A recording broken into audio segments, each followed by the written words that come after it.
Hello friends, welcome to Game It Up. My name is Dave and this is a review of 7 Days Heroes for the Nintendo Switch. A big thank you to the publisher for the review code and a big thank you to everyone checking us out. If you're new and you like what you see here, please consider hitting that subscribe button for more to come in the future. So what is 7 Days Heroes? It's a 2D action platformer set in a world where an AI has gone rogue. It's unleashed a set of nanobots into the world and have invaded the human minds, ridding them of emotion and feeling and making them want to eat human flesh. Basically turning them into zombies. It's one of those cautionary tales about AI which is quite relevant these days and is a concern amongst people, but ironically the text in the game is written in very broken English that I'm beginning to suspect an AI wrote it. I had that same issue with Cybertrash recently. The story and characters aren't all bad, but it is a bit hard to follow when the grammar in this game is terrible. Which is a shame as the story itself isn't bad and I do like the characters, but how do they play? As I mentioned, the game is a 2D action platformer. You use the left stick or D-pad to move, B button is to jump and Y is to use your character's special move. There are 4 characters to choose from and although they all control the same, they each have unique abilities, which gradually get unlocked as the game progresses. The 4 heroes get separated at the start and you begin the game with a man who I don't know is named at all in the game. Let me know down below if you do find out what his name is. And you also have his dog named Pug. Your initial character has a gun that has infinite ammo, although you will need to reload when the ammo clip runs out. You can also shoot in 8 directions. The dog can fit through small gaps and has a dash move. The general gameplay involves you running through the levels, blasting your enemies, mainly zombies although there is some variety, and making your way to the end.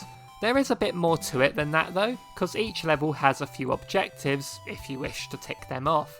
One is to collect a set number of nanomachines, which are mostly dropped by enemies, but they can also be found hidden around, such as in crates, and there's also the objective to find the area's hidden treasure. Some of these treasures are required, such as unlocking the double jump or wall jumping. Others are optional but can be a nice bonus.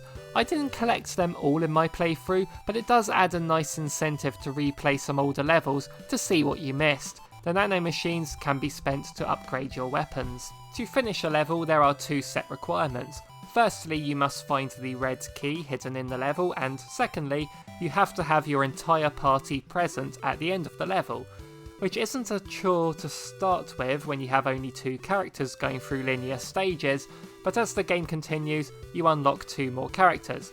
Megane, who has a better arsenal of weapons such as flamethrowers or grenades, although the ammo is limited with them and he can only shoot straight forward, and your final character, Hime, has possibly the most useful move in the game, but I'll get to that. Once you have all 4 characters, you will play as one of them, and the other 3 will simply follow behind you. You can switch between them with the press of the X button, and pressing the A button will command them to stay stationary. When in combat, only the character you're playing as can take damage, and the other 3 are invincible. They will typically follow your every move, jumping or double jumping when you do, a bit like Tails in the Sonic games, but this can get a bit frustrating when it comes to some areas that require wall jumps or precision platforming, as the AI will just get completely lost. This is particularly frustrating towards the end of the level when you're required to have all 4 characters together. Remember when I mentioned Hime having the most useful move in the game? Well, she can unlock the ability to warp everyone to her. You don't get her until after the 3rd day, so in later levels I found it easier to simply play as her to do the precise jumps and then warp everyone there. Switching between which move you're using isn't as seamless as switching characters, as you will need to go into the pause menu to change your character's current item or weapon. It's a shame the shoulder or trigger buttons weren't used for this, but it's a minor gripe. Each of the 7 worlds is sectioned off as a day in the story. Most days contain 5 levels, although the last couple fall short, so it totals 32 levels. Each day takes place in a different setting, which showcases their travels through this week. Each day ends with a boss fight, which is your typical affair of avoiding their attacks and shooting at them when you can. Not bad, but nothing too special either. Your first day you start at a campsite, then in the next day you go into a city, then you're inside a mall. It was fun enough playing through these levels, but it was getting a bit samey. But then you get to day 4. These levels take place on a bridge, and instead of making your way to the end of the level, you ride on top of a moving vehicle and it becomes a survival game, where you need to defeat waves of enemies as they appear. It's nice to be given a change of pace, which can prevent the gameplay from getting stale, but it didn't take long for me to crave that linear platforming again, as these levels were awful. The idea of having to remain on a vehicle and take out enemies is a good one, but the execution leaves a lot to be desired. When you have limited space to manoeuvre with 2 vehicles that move back and forth, it's easy to fall off and take a death.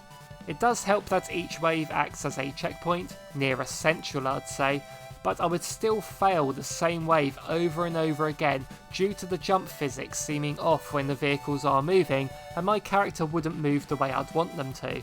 Also add in the sections of the bridge whizzing past in the foreground, making it hard to see, and movements where a helicopter can just be in an awkward place, just by chance. It made it a very frustrating experience. Even more so when, for some reason, my character would randomly keep jumping when I wasn't even pressing the jump button, and I couldn't get them to stop. At one point I even had to go into the Switch menu to check another controller wasn't connected. But when I got to the boss of this day, it got worse. There's this phoenix I have to shoot down, but as I'm fighting, it is sending out these smaller birds at me, which are in such awkward patterns it's impossible to jump and avoid them. I attempted this so many times before I realised that it only sends those birds out at me when I hit it. Okay, so that means I have to shoot it 1 bullet at a time, which got very tedious. Especially when I get it to low health and end up jumping and falling off the front of the truck, even though I wasn't even pushing right at all. This was just the worst. At least it was until I got to day 5. The first few levels were fine, it adopted more of a maze-like structure with a few offshoots to find extra treasures, but at least you have a map now. The first 2 of these levels were okay, but then I got to level 23. Oh my word. The moment I started it up, I see that you can climb a pyramid with bats flying at you and green slime falling down, which would be okay, except the game's performance takes a massive hit and it runs really badly. For the rest of this game I had absolutely no issues with performance before and after this level, but normally this wouldn't bother me so much, except the jump button becomes very unresponsive. So when you get to the areas that require precise double jumps and wall jumps to progress, and the jump button isn't working most of the time, I keep falling into spikes or poisonous water, and this was just torturous to play through. Maybe the game was taking away these jump commands because of all the extra ones it was giving me in the 4th world. Using the dog's costumes to help him jump higher and stick to walls meant I could get through them easier, but the problem is I need all 4 of them at the exit, and I really struggled to get Hime through these areas so that she could teleport them there. I've tried going back to this level and reloading it and flicking between it and others, but it's the same story. Level 23 runs like crap and has made the jump button unresponsive. Had I not been playing this for review, then I'd have given up the game at this level. And that's coming from someone with the patience to beat Teenage Mutant Ninja Turtles and Cuphead. I know I don't like to mention that much. But I persevered, and luckily the levels after this one were much better. I don't usually like to show levels this late into a game just to minimise spoilers, but this needed to be mentioned. But other than that one level, this game ran extremely well. I had no issues with lag and it all went smoothly. The smoothness was even more noticeable after that awful level. The graphics in general I thought looked pretty nice. It has very simplistic pixel art style and everything was clear to see. The variety in locations was nice. It just really is a shame about the writing, as that would have been key in characterising these very basic looking sprites. I can tell they have great ideas for characters and I want to like them, but the bad grammar really takes me out of it. The music is pretty cool too, I hope you've enjoyed listening to it. The game costs £8.99, which isn't a lot to ask, but I feel like there are some issues that prevent me from recommending it, which is a shame as I really like the general gameplay loop. It's an easy to understand control scheme and level structure, hidden collectibles to find and 4 characters with unique moves. But I feel there is a lack of polish in some areas that make it a lesser product than it should be. The writing, the AI getting stuck in places, the menu navigation can get stuck at times, that 4th day in general, and level 23. These all leave me feeling like this game needed some more work done to it. I did really enjoy most of my time with this game, but I feel those areas I've mentioned will let it down for those who have spent money on this, only to have their enjoyable experience turn to frustration over halfway through the game. Wait for a sale if you're interested, but be warned about some of the horrors that await you inside an otherwise pretty good game.